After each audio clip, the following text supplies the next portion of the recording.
Bonjour, nous allons voir ensemble une session de formation intitulée « Qu'est-ce qu'une bonne ou une mauvaise santé ?», qui fait partie de la série Formation de formateurs numéro 1.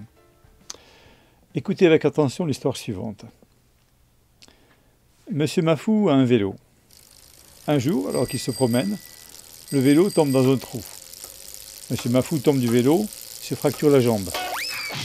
Son voisin, un bon ami à lui, le ramène à la maison. La famille fait appeler un docteur traditionnel qui déclare que c'est le voisin lui-même qui lui a jeté un mauvais sort.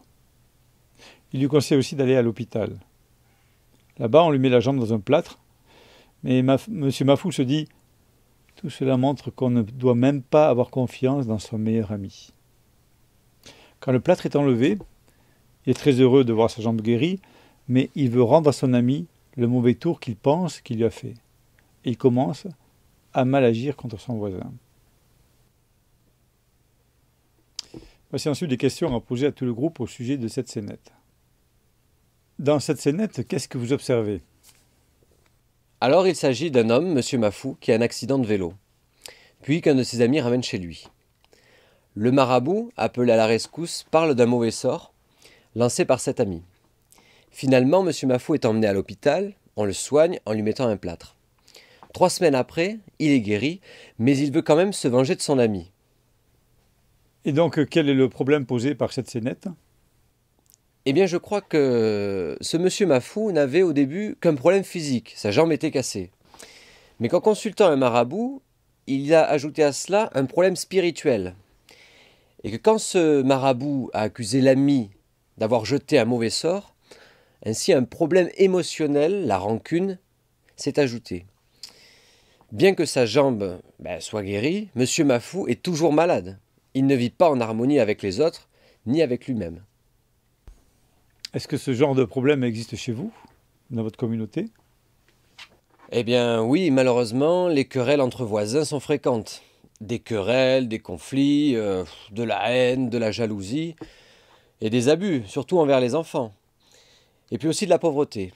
On peut constater que beaucoup de maladies émotionnelles et de maladies physiques sont causées par le manque d'harmonie entre les gens. Et d'après vous, pourquoi ce problème existe-t-il? Ce problème arrive parce qu'il n'y a pas d'harmonie entre les gens, ni d'harmonie entre les gens et Dieu. Comment intervenir alors? On intervient en restaurant l'harmonie entre nous et Dieu, car chaque être humain a une dimension spirituelle, ce qui permettra ainsi de restaurer l'harmonie entre nous et les autres.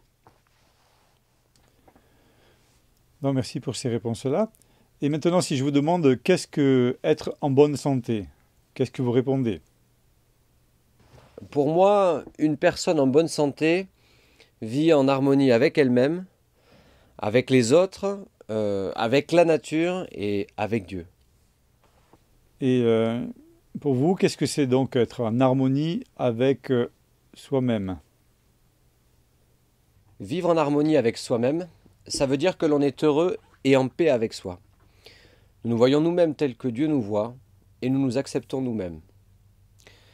Nous reconnaissons la réalité du péché dans notre vie et nous réalisons la nécessité de le confesser.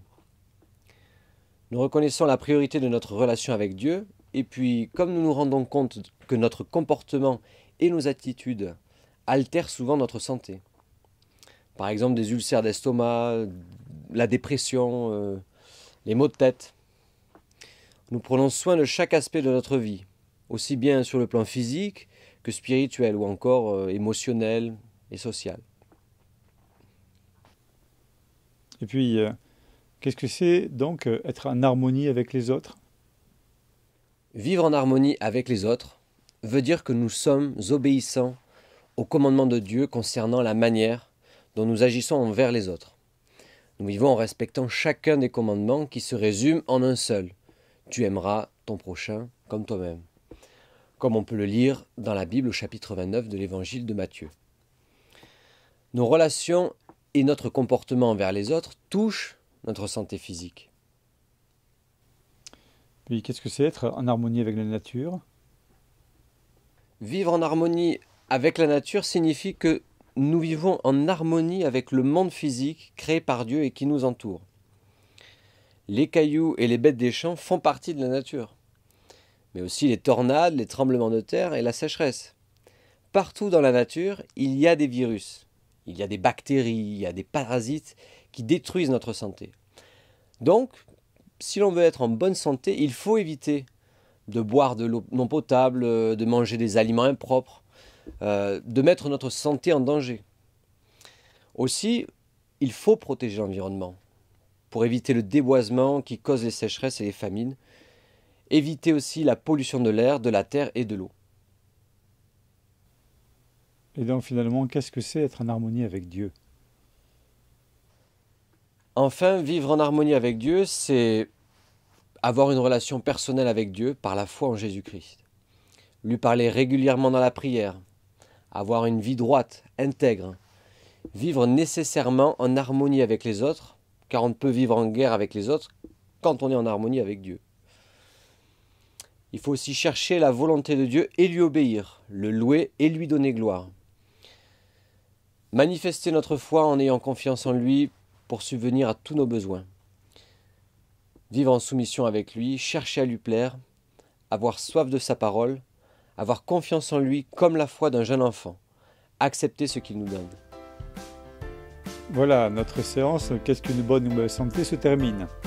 Si vous formez un groupe selon cette session, vous saurez que les participants à la formation auront compris la leçon quand ils pourront expliquer aux autres ce qu'est une bonne santé dans tous les sens du terme que nous avons vu aujourd'hui.